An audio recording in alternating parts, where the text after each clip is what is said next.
Pessoal, peito e bíceps ou peito e tríceps? Floquinhos, qual será que é o correto? Tá, ele já me respondeu e eu só gostaria de deixar o meu muito obrigado. Veja só que bela placa, ela é nossa, perfeitamente. Portanto, clica no gostei, se inscreva aqui no canal, pois isso aqui é nosso. Pois então, pessoal, tem uma pergunta que é razoavelmente frequente de vocês na hora de estruturar um treino. Peito e bíceps ou peito e tríceps? Por que o pessoal tem essa dúvida? Porque quando se faz peito e bíceps, você percebe um maior rendimento no bíceps. Porém, no outro dia, vai ficar costas ou dorsais e tríceps. E aí atrapalha o descanso. Mas se eu faço peito e tríceps, os meus exercícios de tríceps, eles rendem um pouquinho menos, porque o meu tríceps já está cansado do peitoral. E afinal de contas, qual que é o correto? Eu devo priorizar mais intensidade ou mais descanso para um crescimento? Já que os dois eu ouço muito falar que é importante. Então beleza, vamos começar discutindo algumas estruturações de treinamento aqui. Lembrando que eu já falei de variáveis de treino, tá? Então sempre que tiver uma dúvida, lembre de procurar Leandro Twin mais tema. Pessoal, quando vocês vão pensar numa estruturação de um treino, eu vejo que muitos de vocês pensam unicamente numa divisão ABC, principalmente os indivíduos masculinos. Então é aquele famoso ABC-ABC ou aquele famoso ABC-AB, sendo que o C é membro inferior e no membro inferior só se estimula uma vez por semana, por algum motivo, e que normalmente não é porque os membros inferiores são enormes, é mais porque não gosta muito de treinar e tal.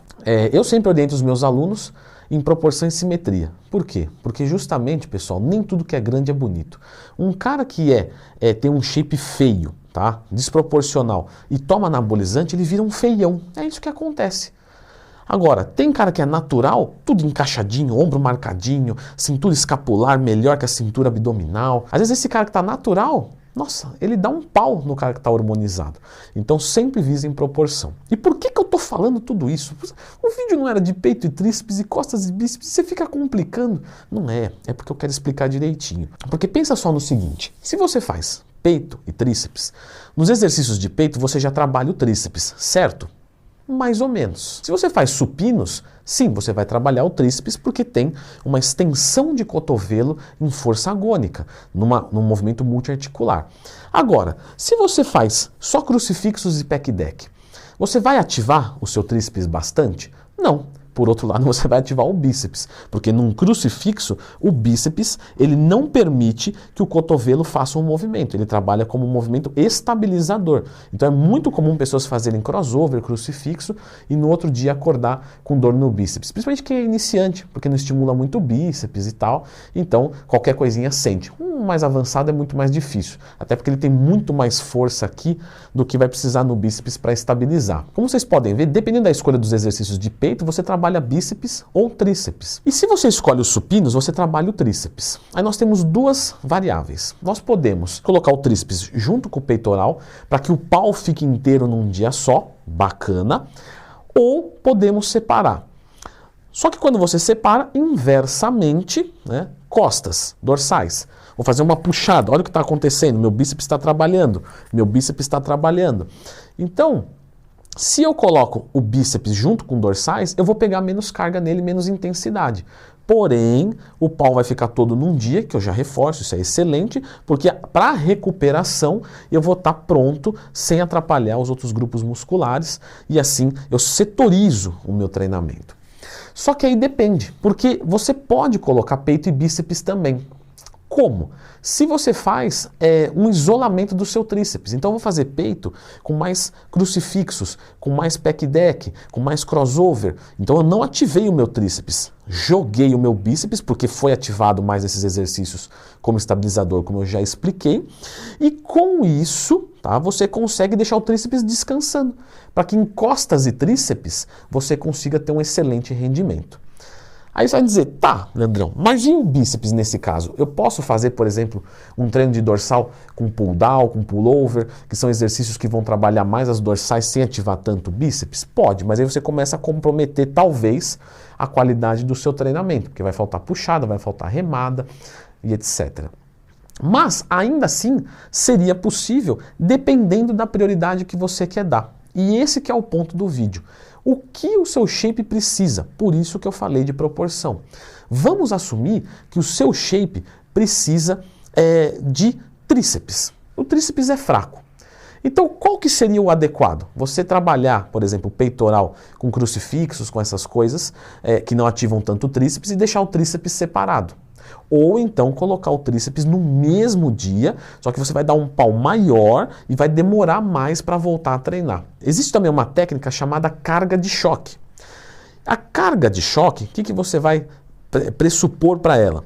Você vai dar 2 estímulos grandes e depois um descanso maior. Então eu vou fazer peito e bíceps, trabalhando peito com exercícios que vão exigir do tríceps, e no outro dia eu vou treinar tríceps de novo. Só que aí eu preciso dar um descanso maior, porque se eu treinar dali 2 dias de novo, vai ficar um pouquinho complicado. Se você, eu reforço, é um iniciante, é uma pessoa que não tem muito conhecimento, faça peito e tríceps e costas e bíceps. Se você é avançado, aí você pode começar a brincar, porque você já entendeu que num crucifixo você não ativa tanto o tríceps igual num peitoral. E você começa a montar o seu treino de uma forma mais estratégica. Agora, uma coisa que eu tenho que trazer para vocês aqui. Pessoal, essa não é a única divisão do mundo. Existem tantas divisões. Aqui no canal tem como montar treino ABC2X, ABC, ABCD, ABCDE, ABCDF. Então, tem uma série de divisões. Leandro Twin, mas o ABCDF é aquela divisão? Nossa, o ABCDF você abre a gama muito bem. Você pode fazer diversas coisas com ele. Então, pessoal, saiam disso. Tá? Quando eu digo sair, não quer dizer abandona isso. Eu digo abre a mente e pensa assim, pô, só existe ABC, ABC? Ou ABC, AB, como eu disse no começo do vídeo? Será que eu não posso fazer, de repente, um ABCD?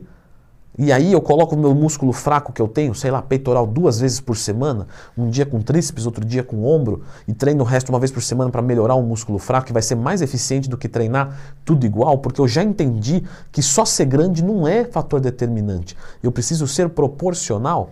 Talvez seja uma excelente estratégia. Ah, Leandrão, mas natural tem que treinar o mesmo músculo 2 vezes por semana, senão não hipertrofia. Não, galera, não é assim. Isso aí eu já expliquei aqui no canal. Então lembra sempre, quando você tiver uma dúvida, lembra de procurar Leandro Twin mais tema. Esse vídeo aí já faz uns 2, 3 anos talvez que esteja no ar. Então você vai entender o porquê não necessariamente. Quando a gente fala de hipertrofia é um trabalho, quando a gente fala de força é um trabalho, quando eu falo de ABC2X é um trabalho, quando eu falo de ABC1X é outro trabalho, a saber, num ABC 1 vez por semana. Nossa, isso muda radicalmente, porque eu posso fazer peitoral e dorsal, membros inferiores e bíceps e tríceps separado. Posso fazer peitoral e dorsal no mesmo dia, a depender da estratégia. Se esse indivíduo tem um bom condicionamento cardiorrespiratório, porque aqui vai exigir muito dele. Então talvez não seja interessante, talvez seja. É bastante amplo. Mas, com esses minutos que aqui você gastou, eu espero que você tenha aumentado um pouco o seu repertório e que pelo menos você entenda que fique no básico. É melhor, é menos chance de errar. Não inventa a moda, não copia da internet. Não sabe o que está fazendo, faz o básico. Eu garanto para você que está aí. Não posso pagar ninguém, não está difícil. Faz o básico que você minimiza muito a chance de erro. De repente tinha uma estratégia para você ter um resultado muito maior? Tinha. Mas a tentativa de descobrir ela pode sair muito caro quando você faz por conta própria. Como, por exemplo, lesão ou estagnação ou até mesmo regressão. Se você quiser agora aumentar um pouquinho mais o seu repertório, eu vou te deixar com esse vídeo aqui que eu montei um treinamento com vocês, tá? Passo a passo, eu abri a minha tabelinha, vou preencher aqui como que eu monto um treinamento para um aluno meu. Eu espero que este treino ajude vocês, meninos e meninas, tá aqui.